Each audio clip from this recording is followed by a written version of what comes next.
Thanks a million to KiwiCo for sponsoring this video. This is a ball of cat food, and this is a marble run. Combine the two and it doesn't actually fit.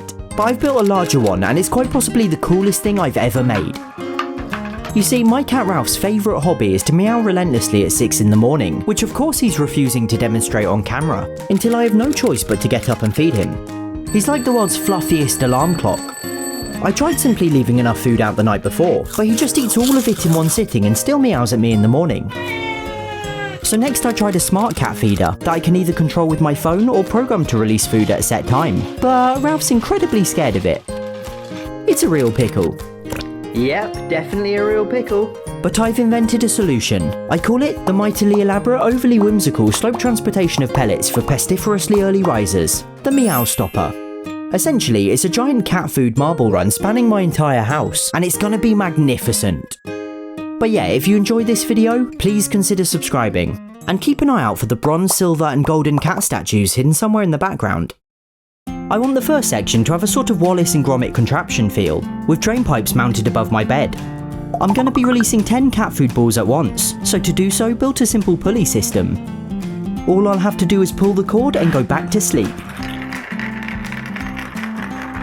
So it starts above the bed, turns a couple of corners and into the hallway where it goes above my bathroom, but I've still got enough room to go under.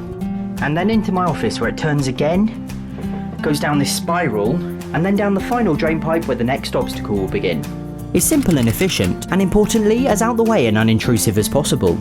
A lot of my previous projects have been wildly inconvenient, blocking doorways or turning the stairs into a death trap, so the aim is to avoid that this time round. But anyway, on to the next section.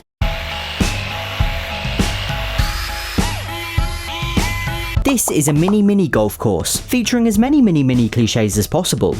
I'm talking a windmill, an open-mouthed crocodile, and 3 mystery holes. For the crocodile, I used a latex mask, which I padded out with paper stuffing and expanding foam. This was my first time using expanding foam, and let me tell you, it was just as fun as I'd always imagined. Next I got a simple windmill garden ornament, and cut a hole in the front for the balls to pass through. Also, the sails weren't long enough, so I made my own and spray painted them red, plus motorised them. Let's see if this works. I think that's probably a bit too fast. I slowed them down using gears. That's way better. And for the mystery holes, I cut 3 ordinary holes in a sheet of wood. 2 will continue on their journey, but 1 will lead to the final mini golf cliche, the sand pit. To make it look more like an actual golf course, I stapled on green felt and added rope borders so the balls wouldn't fall off. We have a problem. It seems that the increased friction created by the felt now means that this section doesn't actually work anymore. Oh, that wasn't meant to happen. So whilst Bella set about cleaning up the mess, I set about fixing the problem. I raised the back legs to increase the gradient and added these wooden barriers to better guide the ball. Finally, I set it all up in my office and we were ready for tee-off. At least until the morning. Yeah, Ralph's left me a little present in the sandpit. Yeah. Woke me up at 6 AM and pooped on my golf course. Thanks, buddy. So now the 3rd mystery hole just drops sadly onto the floor. This is why we can't have nice things. But let's move on to the jungle-themed stairs section, inspired by the marmalade machine in Paddington. I'm using bamboo pipes to guide the ball down the stairs and into the lounge. I had wanted to keep it as out the way as possible, but that quickly went out the window and it's now completely in the way.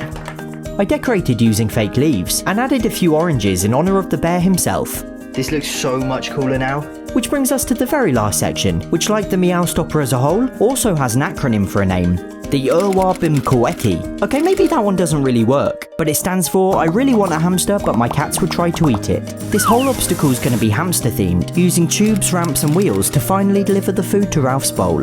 I built a crude hamster cage out of wood and painted a series of colourful ramps inside for the balls to roll down. Add some bars and decoration and it looked pretty funky. I'm using hamster tubes to join everything together and ultimately lead to the final part of the entire contraption, a giant open-mouthed mouth. No, that's not right. A giant open-mouthed Ralph. There we go. I questionably photoshopped his mouth wider and had it printed as a poster, which I mounted on a wooden board. I then cut a hole where his mouth is and fed through a hamster tube. I call him Mega Ralph. On the other side is a large drop, where the balls will fall onto a giant sieve, split open, and the contents will funnel down into Ralph's bowl. All that was missing was a real hamster. Bumquetti. And I believe that just about concludes it. So with industrial, mini golf, jungle and hamster theme sections, is the Meow Stopper actually capable of stopping meows? Or is it just an overly elaborate trip hazard? There's only one way to find out. Good morning everybody, you join us here at 6 AM where Half Asleep Chris is currently fully asleep, but not for long if Ralph has anything to do with it. A proverbial starting pistol ready to get this event underway any moment now. Come on boy, give us a meow! And we're off. Chris pulls the cord to initiate the Meow Stopper and the race is on. We've got 10 contestants here, all vying for a chance to be cracked open and their innards feasted upon. And you really couldn't ask for a better prize than that, evident by the sheer quality and speed we're seeing right out of the gate and as we round the first few corners. This section, however, has been known to slow even the most experienced of cat food balls. And then it's on to the Spiral of Doom. Something of a misnomer as it's essentially a giant fun slide. Whee! Just look at them go! The final drain pipe sees our brave contestants washed away like spiders and brings us to the mini golf course and into the jaws of a crocodile. Chilling stuff, but it doesn't faze these seasoned athletes, each eager to be the first into the jaws of Ralph. Down the holes they go, and good lord, we have our first casualty. Let's get a replay of that please, Jeff. It's straight off the side of the green. Ooh, that looked painful. Only 9 contestants remain as we approach the windmill. And what a remarkable piece of architecture it is. The red sails are nothing short of exquisite, but can the balls get their timing right and escape being hit? I'm on the very edge of my seat. Hold on to your whiskers, we have another 2 casualties if my eyes aren't deceiving me. First the windmill claims a victim, brutally pushing the poor ball aside, and at such a dastardly sight, another ball seems to have lost the will to continue, and stops right there on the green. We had such high hopes for this ball, there was even talk of him making the national team, but it's all over now, and only 7 balls continue. Let's catch up with those 7 as they approach the mystery holes, subject to an appalling act of vandalism last night, which is why the sandpit's currently absent. And Gordon Bennett, we're down to 6. At this rate, poor Ralph's gonna have nothing to eat and will surely be meowing for all eternity. Let's keep our fingers and toe beans crossed then as we enter the jungle, where the remaining contestants will have to keep their wits about them. This is what all those hours training have been for, the late nights, the early mornings, and I must say they're in fine form as they negotiate the sharp angles and zoom towards impending glory. Bam, into the sponge. Bam, there goes another one, and bam, another. It's neck and neck as we approach the final obstacle, which Chris is calling the Bumquetti. That's not a real word. Has he completely lost his mind? I guess that's what not having a hamster can do to a fellow. He's even built an entire cage, complete with a water bottle, wheel, and even a fake hamster. This really is quite pathetic, but please forgive me for getting sidetracked. We're on the home run now. Into the tunnels they go, racing forward and so nearly at the finish line. Just look at the composure and pure technical ability on display here. And yes, we have a victor, entering the mouth of Ralph and splitting open like a coconut, closely followed by the other 5 athletes. My, what a competition. It's been splendiferous and a true honour to commentate. Back to you, Chris, good sir.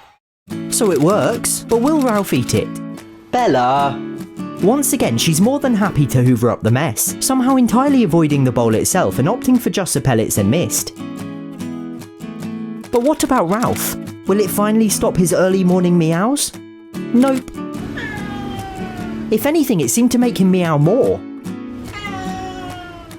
He did eat a single pellet, literally just one, and once again from the floor, not the bowl, but then went right back to meowing.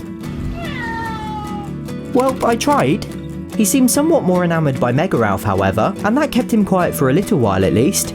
But I guess I'm destined to forever be, wait for it, half asleep. Now in a video a few years ago, I went to Bruges to film a giant cylindrical drum atop a bell tower, essentially a giant music box that controls the bells. Well, this video sponsor KiwiCo have sent me a miniature version of that, and it's incredible. KiwiCo make educational hands-on projects like these, aimed at exposing kids to science, technology, engineering, art and maths, STEAM, with 9 different monthly subscription crates catering for all ages. So now I've got to slot these pegs into the holes on the drum to play the Ralph and Tom theme song. They're a great way of learning at home and actually making it fun, as well as turning it into a personal family experience with hours of entertainment. Here we go.